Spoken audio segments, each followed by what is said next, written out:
Arratsaldeon, hola, ¿qué tal? Aquí llegamos a sus hogares en este espacio de entrevistas informativas, ya con identidad propia. Esto es cara a cara, face to face, aurre a aurre, para analizar en profundidad temas de actualidad. De aquí y de allí, siempre con un invitado en plató. Hoy nuestro protagonista es el diputado de Euskal Herria Bildu en el Congreso, Óscar Matute. Arratsaldeon. Arratsaldeon guztioi. De Madrid, motivos laborales, a cruces, motivos laborales también y familiares, que se agradecen también de vez en cuando, ¿no? Sí, bueno, más familiares que laborales. Al final nunca dejas de tener cosas y asuntos que hacer y aprovechas cuando estás, en este caso en Gurutzeta, para desplazarte por este pequeño país, pero vamos, extenso cuando quiere, como es Euskal Herria, pero vamos, también con mucho tiempo para conciliar. Efectivamente, que eso es lo importante también. Pues me gustaría comenzar precisamente por un tema de aquí. Compañero suyo, Euskal Herria Bildu, el parlamentario Iker Casanova, la concejala en Barakaldo, María Solar, presentaban ayer precisamente, lo recogíamos en nuestros espacios informativos, un nuevo proyecto para esta comarca. Ezkerraldea Gara, ¿qué se pretende con este proyecto? Yo creo que ha llegado la hora de que desde Ezkerraldea, y no esperando a ver qué hacen para Ezkerraldea, sino que desde Ezkerraldea seamos capaces de generar una propuesta que devuelva a Ezkerraldea, que devuelva a la margen izquierda ese nivel de potencia que ha tenido durante décadas. Ezkerraldea durante décadas ha sido el motor industrial de Euskal Herria,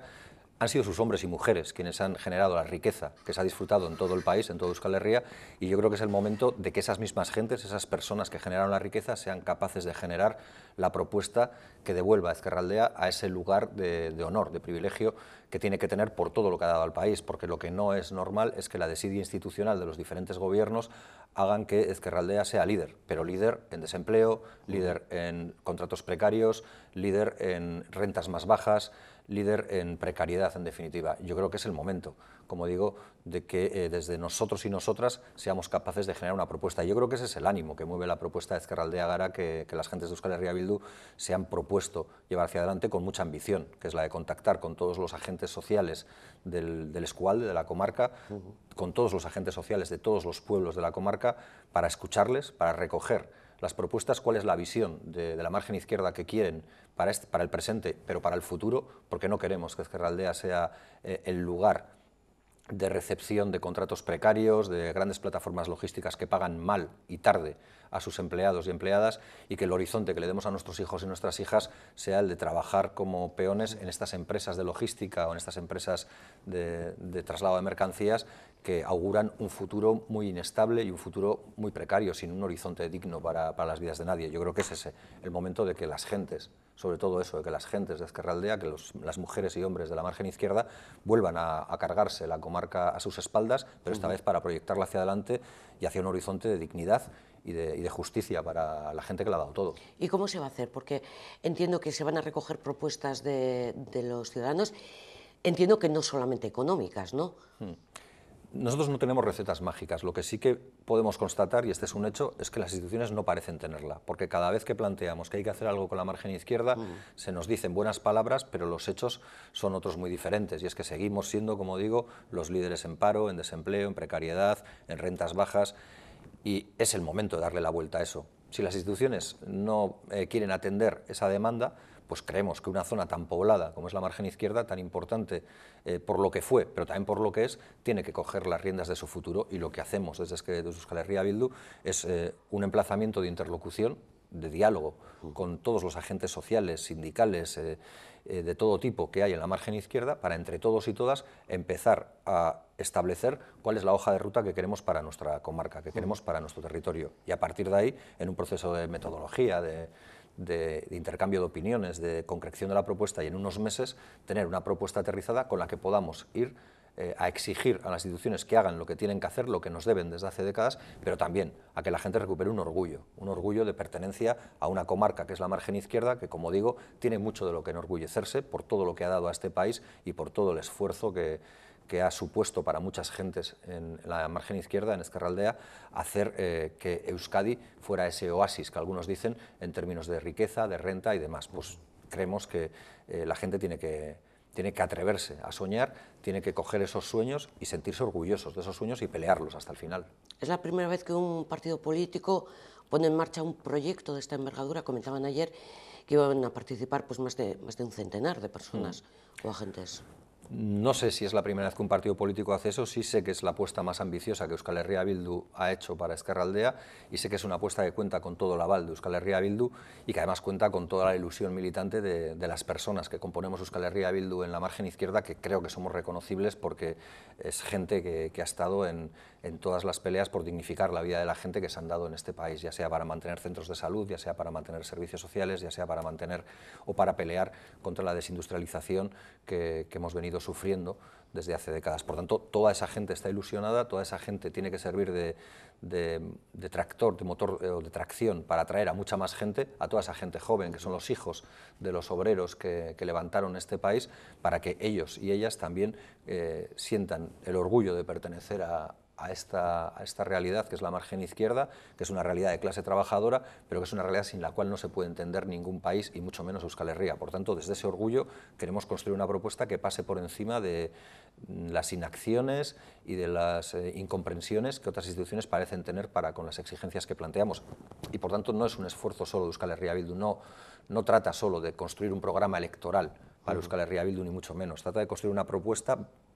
integral para la margen izquierda y la zona minera, diría, que sirva de espoleta, que sirva de mecanismo que active voluntades más allá de lo que supone Euskal Herria Bildu para llegar a toda la gente y para que toda la gente entienda que nos merecemos un futuro digno y que nos merecemos que nuestros hijos e hijas tengan un futuro digno, que no por ser de margen izquierda tienen que tener menos derechos y menos posibilidades de tener un futuro digno que otras gentes que han nacido en otros escualdes, en otras realidades de Euskal Herria. Como comentabas, un proceso, una propuesta que va a llevar varios meses. Seguiremos conociendo el avance de Ezkerraldea Gara. Me parece que para finales de este mes de mayo está previsto que Euskal Herria Bildu lleve a cabo su conferencia municipalista, ¿verdad? ¿En qué va a consistir? ¿Para qué va a servir? Bueno, en Euskal Herria Bildu tenemos la costumbre, y yo creo que es sana, de dar cuentas de lo que hemos hecho. Las elecciones no son solo la presentación de candidaturas lo más vendibles posibles o lo más atractivas posibles para la gente, para el electorado, sino que se trata también de un compromiso con la ciudadanía. Es decir, presentamos a una determinada gente para hacer unas determinadas cosas, para empujar unas determinadas ideas. Y lo que creemos que toca ahora es, dado que el ciclo municipal de lo que fue la anterior legislatura va apurando, va acabando, estamos digamos en el tiempo más de descuento que de avance, pues lo que se trata es de dar cuentas, de ver todo lo que hemos conseguido hacer, de conocer también cuáles han sido nuestras dificultades y sobre todo de entender y comprender por qué hemos hecho y tenemos que seguir haciendo una escucha activa a los ciudadanos y ciudadanas de cuáles son las cuestiones que nos reclaman los ciudadanos y ciudadanas para que sus vidas sean más dignas, para que su realidad en el día a día, su cotidianidad, sea mejor. Y eso es lo que vamos a hacer en la conferencia municipalista. Tenemos diferentes bloques para el análisis de estas propuestas y, como digo, a esa dación de cuentas, a esa obligación que tienen todos nuestros cargos públicos para señalar cuál ha sido su función y cuál ha sido el desempeño que han hecho en cumplimiento de esos objetivos por mejorar la vida de la gente, ver también cuáles son los elementos que hay que reforzar, que tienen que ver con diferentes elementos, algunos más propios de lo que se llama el urbanismo, es decir, cómo hacemos ciudades más habitables, ciudades más transitables, ciudades más cómodas, más amables para la gente, a cómo conseguimos que las instituciones, y que en este caso el ayuntamiento o el municipio, por ser la primera ventanilla a la que toca a cualquier persona cuando tiene un problema, son capaces de ir transformando la realidad en un sentido global, que trascienda los límites del municipio. Es decir, si queremos una sociedad igualitaria de mujeres y hombres libres iguales, vamos a ver si el ayuntamiento está siendo capaz de ser esa primera línea de acción a la hora de conseguir una sociedad igualitaria. Y así con todo. Es decir, hablo del urbanismo, hablo del feminismo, hablo del medio ambiente, tenemos un gran reto con el cambio climático, tenemos que ver si conseguimos que nuestras ciudades sean pioneras también en la regeneración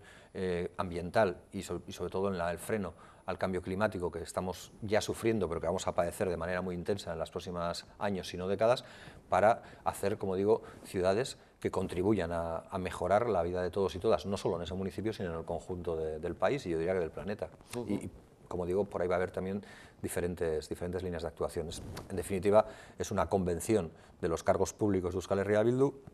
para dar cuenta y para coger impulso. Porque un examen. Sí, pero bueno, en términos positivos. Y además para coger impulso. O sea, yo creo que en este país y en los pueblos y ciudades de este país queda muchísimo por hacer. No digo que no se haya hecho nada, pero queda muchísimo por hacer. Porque si uno ve cuáles son las demandas de los ciudadanos y ciudadanas, me da igual que Baracaldo, que Santurtzi, Portu, Sestao o Abanto y Ciervan o cualquier otro lugar, o Trapagarán, Ortuella, se dará cuenta de que pese a que puedan valorar lo que se ha hecho, seguirán señalando que faltan centros de cultura, que faltan más recursos para las mujeres y para la igualdad efectiva entre mujeres y hombres. Señalarán que hace falta un mejor cuidado de las ciudades, que hace falta mejor conectividad, que hace falta que los ciudadanos y ciudadanas de esos lugares no tengan que irse muy lejos a buscar un empleo porque quieren que existan polos de innovación empresarial, industrial también en sus lugares, querrán mejores centros educativos. Pues todo eso es lo que tenemos que ser capaces de ofrecer a la ciudadanía. Mirando al futuro, ¿verdad? Sí, claro. Claro, siempre. Ahora sí que quiero centrarme un poquito en la actualidad de Madrid. Como decíamos, diputado en el Congreso, bueno, está Pegasus ahí, el software o malware, no sé cómo llamarlo, que está espiando, bueno, también ha espiado a diputados de Euskal Herria Bildu, ¿no? Sí, bueno, yo creo que Pegasus está en todos lados, probablemente esté aquí también, ¿no? Yo creo que... Aquí no hay teléfono ya. Bueno, tengo el mío en el bolsillo, pero no sé si ha pasado la prueba esa. Sí, yo creo que la actividad en Madrid es generalmente frenética y ahora mismo y en estos días pues parece que el pico de atención mediática lo genera Pegasus. Tampoco me parece nuevo, es decir, yo creo que esto que se llamaba la revolución científico-técnica y la digitalización de la economía, la digitalización de nuestras vidas, podía servir para ampliar las comodidades y por tanto para hacer una vida más cómoda para todos y todas, pero yo creo que también existía, y ahora lo estamos comprobando, la tentación de que alguna gente entendiera que era un instrumento magnífico de control social. Al final, quien tiene la información tiene el poder, saber todo de todos es un caramelo muy goloso para los poderosos para poder seguir haciendo lo que vienen haciendo siempre, que es acumular más dinero a costa de más gente y que unos pocos sigan siendo cada vez más ricos a costa de que la mayoría sea cada vez más pobre, ¿no? Y yo creo que eso tiene que ver. Y con respecto a lo que ha hecho el gobierno con esto de Pegasus, nosotros somos bastante claros, es decir, creemos que había un hecho grave, que es el espionaje a 65, al menos a 65 personas vinculadas con eso que llaman el independentismo, dentro de lo que había periodistas, abogados, activistas sociales, políticos, incluso algunos políticos de Euskal Herria Bildu, como Arnaldo Otegi y como Jon Iñarritu, y eso es un hecho muy grave, porque además parece que para la mayoría de esos 65 no había autorización judicial previa, es decir, se ha hecho al margen de los mecanismos legales que un Estado prevé para que esto no se convierta en una selva, y lo que parece que han pretendido es tapar ese escándalo con otro escándalo. Y nosotros lo que decimos, y nosotras, es muy claro, es decir, si hay dos elementos graves, hay que investigar los dos elementos graves, y hay que depurarlos, porque no solo está en tela de juicio la seguridad del Estado y de sus ciudadanos, y los ciudadanos y ciudadanas seguramente lo que quieren de un Estado, entre otras muchas cosas, es que les dé una cierta seguridad. Parece que hay brechas de seguridad, pero es que además parece que dentro del Estado hay una realidad que no se presenta a las elecciones, que probablemente tenga que ver con esa no depuración de los aparatos del Estado que ya venían del franquismo y que se mueve en eso que se llama las cloacas del Estado, y que esa gente parece impune para poder hacer lo que quiera con independencia del gobierno que hay, probablemente porque también pueden chantajear al gobierno que hay en base a la información que han venido obteniendo. Y eso es algo muy grave, porque eso debilita la propia democracia. Nadie puede llevar a efecto todo lo que quiere si tiene una espada de Damocles continua sobre su cabeza sobre lo que le pueden hacer o le pueden pretender hacer. Y da igual que antes las líneas de espionaje fueran más chuscas, como las que podían ser las de Villarejo y demás, con este tipo de... Sí, porque espionaje siempre ha habido. Claro, o sea, yo creo que conviene recordar, a Herri Batasuna la espiaron en la sede de Bilbao, la espiaron en la sede de Gasteiz, la espiaron en una oficina que tenía en Bruselas, y estoy hablando hace 2 décadas, de hace 3 décadas, esto es una constante. No es probablemente lo peor que en términos de cloacas del Estado haya hecho el Estado español. No, sin quitarle ningún tipo de gravedad, porque creo que la tiene y es mucha. Ahora bien, desde y sin saber de dónde viene el origen de Pegasus. Claro, hablan de un agente externo, pero sí, claro, pero Pegasus, ¿qué es un agente externo? Pegasus, que es el Windows Office, que alguien instaló en el CNI, que cualquiera, desde el señor de la limpieza que pasa por ahí, al becario que cogen, pues puede coger y decir, mira, tengo una hora libre, pues voy a ponerme a investigar a tal o a cual, o a mi vecino, o a no sé quién. Porque, claro, generalmente en esto de Pegasus uno nunca ve que hayan investigado a los grandes prebostes de este país, a los grandes líderes de las élites económicas. Va a ser difícil que veamos, pues, por decir algo, que Florentino Pérez o que Sánchez Galán aparece que han sido espiados por Pegasus. Esto va a ser bastante difícil. Van a ser siempre aquellos que considera que pueden debilitar al Estado. Yo creo que nosotros puede que debilitemos la idea de Estado de las élites, pero creo que reforzamos la democracia. Creo que apoyar a las élites probablemente refuerce su idea de Estado, pero debilita la democracia. Y nosotros ahí somos muy claros y creo que lo hemos sido, y la semana pasada se vio con mucha claridad. Sabemos que estamos ante un grave problema, es decir, no es democrático que se espíe a eso que llaman la disidencia política, porque este no es un Estado con una constitución militante que te obliga a no solo respetarla, sino además defenderla a ultranza. Es decir, se puede estar en discordancia con la Constitución siempre y cuando no rompas los márgenes, y eso es lo que hacemos desde el independentismo y desde el soberanismo de izquierdas de Euskal Herria Bildu, como hacen catalanes, gallegos y otra gente que aspiran a una realidad nacional propia, pero no vale todo. Pero nosotros a la vez decimos, lo que no vamos a hacer es entrar en un juego de lógicas que nos llevan a castigar a quien podemos intuir que tiene algún tipo de responsabilidad sobre las espaldas de los ciudadanos y ciudadanas. Nosotros podíamos haber votado la semana pasada tumbar el decreto de las medidas para paliar la crisis derivada de la guerra en Ucrania. Medidas que, para que se entienda, tienen que ver con la rebaja del impuesto de la gasolina. Es decir, que la gente pague 20 céntimos más o menos cuando reposta por cada litro de gasolina, lo podíamos haber tumbado, y que pagaran 20 céntimos más de lo que pagan ahora. Podíamos haber tumbado los 10.000 millones de ayudas en créditos ICO para las pymes y para pequeñas empresas. Podíamos haber tumbado el bono social eléctrico para que la gente, del ingreso mínimo con la subida del ingreso mínimo vital. Podíamos haber tumbado todas las ayudas para la vivienda. Pero eso no nos parecía justo. No nos parecía justo castigar a la gente por un problema que en todo caso es de un gobierno, bien por acción o bien por omisión. Y creemos que hay que saber diferenciar, y en eso yo creo que Euskal Herria Bildu ha podido demostrarle a la ciudadanía que, más allá de lo que digan de nosotros y nosotras sobre lo que es lo único que nos interesa o nos deja de interesar, cuando hay que votar no nos equivocamos, y que además somos gente de palabra. Nuestra palabra puede gustar o no, pero nuestra palabra se cumple, y nosotros hacemos lo que decimos y decimos lo que hacemos. Y eso es lo que creo que tiene valor en política, porque es muy fácil subirse a un atril en un mitin y prometer el oro y el moro, como se dice vulgarmente, prometer lo que la gente quiere escuchar. Lo complicado es mantener la palabra y sostenerla, y decir que si decimos que vamos a hacer algo, vamos a pelear hasta el último instante para hacerlo, y que no vamos a castigar nunca a las clases populares, que no vamos a hacer que la clase trabajadora de este país, y por extensión la clase trabajadora, el conjunto del Estado, que soporta la misma estructura legal y por tanto las mismas leyes, tenga que sufrir nuevamente las consecuencias de gobiernos incapaces o de partidos que no se atreven a romper con aquellos que, sin presentarse a las elecciones, parece que tienen determinado lo que tiene que ser este Estado y cómo tiene que vivir su gente, que son, como digo, esas élites económicas. Hablamos de que los 5 votos de Euskal Herria Bildu permitieron la aprobación de este decreto económico con las medidas que se van a poner en marcha. Pero pensaba Óscar Matute, pensaba Euskal Herria Bildu, que la labor política en Madrid iba a tener tanta repercusión, incluso más repercusión que su labor política en el Parlamento Vasco. No, sinceramente no. También es verdad que uno no elige dónde la atención mediática se posa. Es decir, uno no elige cuál va a ser la institución que va a tener más foco o cuál va a ser la que va a tener menos foco, ni tampoco elige las circunstancias. Eso, digamos que esas circunstancias vienen señaladas por diferentes factores y se sitúan, se posan ahí, y ahí es donde tienes que actuar. Ese es el campo de juego en el que estamos, y lo que yo sí creo es que Euskal Herria Bildu puede, cuando nos toque, presentar un balance de resultados muy notable. Nosotros dijimos en campaña electoral que íbamos a frenar a la ultraderecha, que íbamos a ser claros y taxativos a la hora de frenar a la ultraderecha, porque sabemos que es una amenaza contra nuestras vidas, contra nuestros sueños y contra nuestras aspiraciones como personas que aspiran a vivir en una sociedad de mujeres y hombres libres e iguales, pero también como pueblo que aspira a tener las mayores cotas de autogobierno posible. Y, por supuesto, dentro de esas mayores cotas de autogobierno posible, hablo de la soberanía nacional, de una soberanía plena.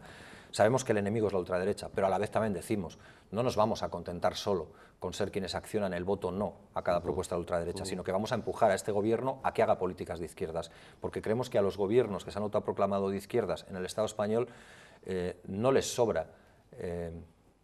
verbos para definirse de izquierdas, pero les sobran acciones para que la gente les perciba como gobiernos de izquierda, y creemos que hay que empujarles a hacer. Y ahí Euskal Herria Bildu creo que puede presentar, como digo, una hoja de resultados muy digna en lo que tiene que ver con empujar a este gobierno a que haga políticas de izquierdas, a que se atreva a hacer políticas que redistribuyan la riqueza, a que se atreva a hacer políticas que de verdad transformen una sociedad donde cada vez hay más niveles de desigualdad, donde los ricos cada vez son más ricos y los pobres cada vez más pobres, hacia una sociedad donde podamos de verdad subirnos a cualquier escenario a decirle a la gente que estamos avanzando hacia un mundo menos desigual. Y yo creo que ahí es donde vamos a seguir trabajando, y en ese sentido pues yo estoy muy tranquilo y muy satisfecho de que Bildu ocupe tanto espacio, y sobre todo cuando veo bramar y rabiar a las terminales mediáticas de la derecha extrema o de la extrema derecha. ¿Al Partido Popular le incluye Óscar Matute dentro de la ultraderecha? De la derecha extrema, sí. Probablemente en sus formas no se ubica con los discursos de la ultraderecha en lo que tiene que ver con esas reminiscencias, ya ni siquiera reminiscencias, sino esa evocación del pasado para hacerlo presente, es decir, esa especie de vuelta a las épocas del franquismo en la actualidad, pero en lo que tiene que ver con qué tipo de sociedad dibujan, no están muy lejos. Al final están gobernando en Castilla y León y probablemente están gobernando porque han sido capaces de ponerse de acuerdo a la hora de pactar un programa electoral. Probablemente lo intentarán hacer de nuevo en Andalucía y volverán a estar el PP y Vox de la mano. Ayuso y su entente con Vox tampoco es algo que yo me tenga que inventar, y yo creo que esa realidad, que es una realidad muy trumpista, muy de lo de Donald Trump, nos lleva a una sociedad donde cada vez hay menos libertades, donde los derechos son cartas que uno puede comprar si tiene recursos para comprarlos, y si no, no puede disfrutarlos. Y esa no es la sociedad que cualquier persona de izquierdas, vote Euskal Herria Bildu o no, puede pretender o aspirar para él y para sus descendientes. Muy al contrario, es decir, las gentes de izquierdas siempre hemos querido construir una sociedad más justa, más libre, más democrática, más igualitaria, y eso es lo contrario de lo que el PP y Vox hacen y practican allá donde pueden. Por tanto, sí, creo que el Partido Popular, por mucho que haya cambiado de líder, sigue siendo un partido de derecha extrema. ¿Y en Madrid ocupan el mismo espacio político, digamos, Euskal Herria Bildu, a nivel de intereses y de propuestas, que el Partido Nacionalista Vasco? Yo creo que no. Yo creo que la agenda vasca que el PNV parece que tenía en términos de exclusividad, es decir, parece que habría comprado una franquicia y no se la podía dejar a nadie, no tiene demasiado que ver con la agenda vasca que ha construido Euskal Herria Bildu. Y la agenda vasca que ha construido Euskal Herria Bildu tampoco es un proyecto de laboratorio, es la respuesta o es la articulación de todas las demandas que oímos en las calles, barrios y pueblos de nuestro país, que tiene que ver con que seamos capaces de anteponer los derechos de la gente a los privilegios de toda la gente, a los privilegios de unos pocos, que tiene que ver con que invirtamos en personas, en dignidad de las personas, en derechos para las personas, por encima de cemento para que 4 constructoras se hagan más ricas, que tiene que ver con que garanticemos el derecho a la vivienda para todos y todas, con que hagamos ciudades dignas para todos y todas con independencia de su nivel de renta, de que hagamos ciudades seguras para todos y todas con independencia de su orientación sexual o de su tipo de vida. Esa es la agenda vasca de Euskal Herria Bildu, y en esa agenda vasca de Euskal Herria Bildu hay más de una ocasión en la que el PNV se desmarca, porque probablemente obedece a otros intereses. Por primera vez Euskal Herria Bildu va a estar presente, bueno, esta misma mañana a las 9 se reunía la Comisión de Secretos Oficiales. No hay comisión de investigación, volvemos al tema Pegasus. Es que es como, casi como una película, ¿no? ¿Va a servir para algo esta Comisión de Secretos Oficiales? Para muy poco. Nosotros hemos reclamado nuestra presencia porque es de justicia que la tengamos. Somos un grupo parlamentario al que se vetaba continuamente en estas comisiones, y por eso hemos reclamado nuestra presencia ahí, como la han reclamado otros grupos. Pero eso no quiere decir que reclamemos nuestra presencia porque le demos una gran utilidad, sino porque de esa manera salvamos una injusticia democrática de primer orden, que era que se nos negara a nosotros, por ser nosotros, estar en esa Comisión de Secretos Oficiales. Es que decían que era un peligro. Ya bien, yo creo que son más peligrosos para la democracia quienes utilizan los recursos del Estado para, de manera muy particular y diría que muy crematística, atacar a rivales políticos. Creo que son un peligro para el Estado los que hacen que la desigualdad crezca y que la pobreza se cronifique. No creo que nosotros estemos ahí, creo que son otros los que nos vetaban quienes se pueden situar ahí. Probablemente tengan mucho que ocultar, porque probablemente lo que hayan hecho durante mucho tiempo no sea motivo de orgullo ni de publicitación. Pero nosotros lo que decimos es que esa comisión tampoco va a servir para mucho, que no nos vamos a engañar. Y también decimos que comisiones de investigación como la que vetaron ayer el Partido Socialista Obrero Español, Vox, el Partido Popular y Ciudadanos, curioso, las grandes fuerzas de Estado que quieren mantener viva la llama del régimen del 78 en todo su esplendor, juntaron sus votos para negarse a una comisión de investigación que en términos no tendría que ser muy diferente de la que hemos tenido con la de la Policía Patriótica de Villarejo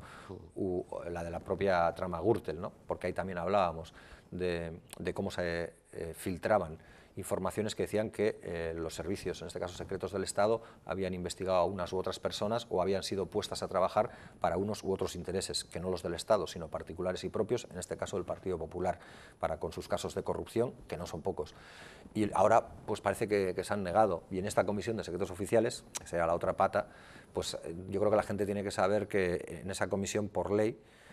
y bajo amenaza de inhabilitación, se obliga a quienes asistan a no poder revelar nada de lo que allí les cuenten. Por tanto, nosotros creemos que en sí mismo eso no ofrece mucho. Allí pero que también, ha estado Merche Aizpurúa. Sí, está Merche Aizpurúa. Pero también decimos que no desviemos el foco de atención. Es decir, podemos pasarnos días, semanas y meses hablando de Pegasus, que es una quiebra de seguridad, que es una cortina de humo para tapar otro escándalo previo que tenía que ver con las escuchas a más de 65 líderes del independentismo, tanto catalán como vasco, y que es un problema grave que tiene que tener un cauce de resolución y que tiene que tener responsabilidades, pero que hay muchos otros problemas en esta sociedad, que es que quizás porque esta semana me ha tocado no ir a Madrid y estar en Euskal Herria, a mí me preocupa tanto o más que 2 personas hayan muerto en las calles de Bilbao porque no tenían el derecho a techo, porque no tenían una vivienda digna. Es decir, que esa Bilbao de postal y de escaparate, que se enorgullece de toda la cifra de turistas que vienen cada año en mayor número a su ciudad a visitarla como ciudad de postal pues, o escaparate, tiene también una realidad menos visible pero muy cruda que hace que gente muera en las calles porque no tiene alternativas habitacionales. Y me preocupa mucho más que haya en nuestras calles un asesino en serie, parece, o un presunto asesino en serie que parece asesinado a más de 4 personas a través de los contactos que pudo hacer a través de una página para mantener algún tipo de relaciones sexuales y que parece que no tiene demasiado espacio en los medios de comunicación, no sé si porque estamos hablando del colectivo LGTBI o por qué, pero a mí esas cosas también me preocupan, porque la cotidianidad en el informativo preocupa. eso es una conexión con el portavoz de Arro, precisamente preocupados y también pidiéndonos respeto a los medios de comunicación en torno a esta cuestión, pero efectivamente ha salido y está un poquito pasando sin pena ni gloria. Está claro que la investigación está abierta, pero sí, algo está ocurriendo. Claro, yo creo que, como digo, la cotidianidad de nuestras vidas viene salpicada por cosas que nos preocupan y que nos inquietan mucho y que a veces son mucho más palpables porque nos parece que están mucho más cerca que lo de Pegasus. No le quito hierro a Pegasus, es más, creo que tiene mucha importancia, pero creo que nuestras vidas cotidianas también la tienen y que nos merecemos también que nuestras seguridades y nuestras dignidades se garanticen de igual manera que si fuéramos grandes prohombres del Estado, ¿no? O sea, que yo creo que ahí, desde luego, es donde una fuerza de izquierdas tiene que fijar su atención. Podríamos terminar aquí la entrevista, pero sí me gustaría preguntarle a Óscar Matute sobre otra de las cuestiones de aquí y de allí, que es el tema, por ejemplo, de la bajada de impuestos, que se habla allí, en los ámbitos políticos de Madrid, pero también en los de Euskadi, también en los más locales. ¿Cuál es la postura, cuál es la opinión de Euskal Herria Bildu? Es una postura bastante clara y yo diría que bastante clásica y creo que bastante justa. Es decir, a cada cual según sus necesidades y de cada cual según sus posibilidades. Es decir, cuando hablamos de bajadas de impuestos puede quedar muy popular decir que hay que bajar los impuestos porque nos fríen a impuestos. Yo lo que defiendo y lo que defiende Euskal Herria Bildu es que quien más tiene, más pague. Que aquí hay mucha gente que porque tiene mucho dinero tiene la capacidad de contratar abogados muy especializados que consiguen que paguen mucho menos de lo que tendrían que pagar. Que no es normal que un trabajador pague en IRPF más proporcionalmente de lo que paga un gran empresario. Que lo que hay que hacer es recaudar de mejor manera, pero por supuesto, una sociedad que quiere tener una educación de calidad, pública y gratuita, que quiere tener una sanidad de educación pública y gratuita, que quiere que se mantenga niveles de protección social para todos y todas, porque nadie sabe quién puede caer en eso que se llama la exclusión o en eso que se llama la pobreza severa, y quiere que si eso pasa tenga una malla de protección, es decir, que alguien le garantice que no se va a quedar de la noche a la mañana sin un euro para poder llenar su nevera, sin un euro para poder acceder a la luz y la electricidad, tiene que tener recursos, y esos recursos vienen de los impuestos. Por tanto, no se trata de hacer un debate falso sobre si subir o bajar impuestos, se trata de hacer un debate real sobre fiscalidad y decir, en este país, y esto sirve para Euskal Herria y sirve para Vizcaya, todavía hoy quien más tiene no paga más. Es más, quien más tiene es capaz de articular escudos de protección para pagar menos. Y eso no es justo. No es justo que un obrero, que una obrera esté pagando proporcionalmente más que un gran empresario, que a través de SICAPs, que a través de su capacidad para desdoblar sus ingresos, pueda camuflarlos o hacerlos escapar de la acción de Hacienda. Lo que hay que hacer es aumentar, y sobre todo viendo, como estamos viendo, que desde la pandemia hasta ahora las empresas que, por ejemplo, tienen que ver con el sector energético, han multiplicado sus beneficios. Y yo creo que hay que decirles a esta gente que tienen que pagar más, que son parte y viven en una sociedad en la que la gente lo está pasando mal,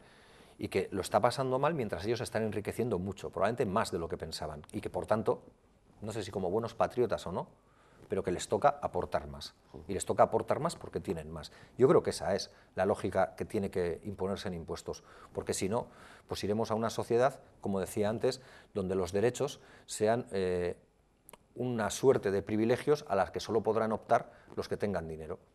mientras que los que no tengan dinero pues tendrán que conformarse con migajas o con nada, y eso no hace que una sociedad sea más rica y tenga más futuro. Una sociedad sana, una sociedad rica, una sociedad que se proyecta con futuro y con ambición es la sociedad que sabe que puede garantizar la sanidad, la educación y la protección social para todos y todas, porque así sí conseguimos que nacer en el seno de una familia humilde, que nacer dentro de lo que se llama la clase trabajadora no te condene a tener topadas, limitadas tus aspiraciones vitales, sino que tu esfuerzo y tu voluntad pueda llevarte tan lejos como sea capaz de llevarte, y no que esté limitada por el dónde has nacido o cuál ha sido tu familia. Ha quedado muy clara la postura. Óscar Matute, muchísimas gracias por estar con nosotros. Disfruta este fin de semana de las fiestas de Cruces, por lo menos. Y de Luchana, sí. Aquí y las fiestas de Luchana también. Pues un día a un barrio y otro día a otro. Algo haremos, sí. Y luego ya a partir del lunes a Madrid, ¿no? Sí, también, eso sí. Eskerrik asko. Eskerrik asko también a todos ustedes. Nos vemos en Cara a Cara.